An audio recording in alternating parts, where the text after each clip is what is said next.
Il était une fois un jeune homme venu s'installer à Nantes.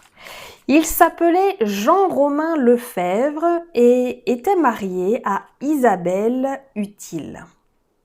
Il était pâtissier et fabriquait des biscuits façon de Reims et les vendait avec les biscuits secs anglais dits de mer, genre très secs.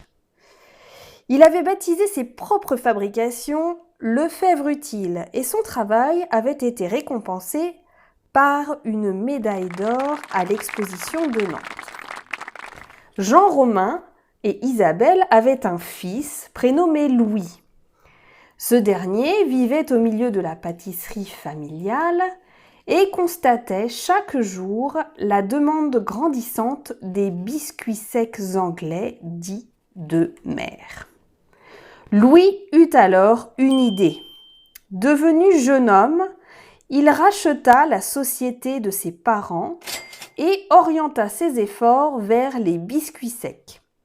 Il décida par ailleurs d'industrialiser leur production. De son esprit et de ses mains naîtront le petit beurre, les pailles d'or, le beurre nantais et le gâteau nantais.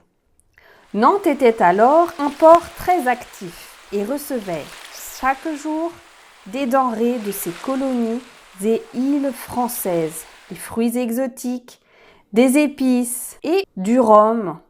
Le gâteau nantais était un produit de luxe. Face aux autres fabrications lues, le gâteau nantais était moelleux, aux arômes de fruits et de rhum, et sa conservation ne dépassait pas 4 mois. La recette est secrète, mais je peux vous dire qu'il y a des amandes, du sucre, de la farine, des œufs, de la vanille, du citron vert, de l'abricot et du rhum, mais surtout jamais de beurre. La Rayonnante aujourd'hui confectionne le gâteau nantais originel, de façon complètement artisanale et dans l'esprit de Louis Lefebvre Utile.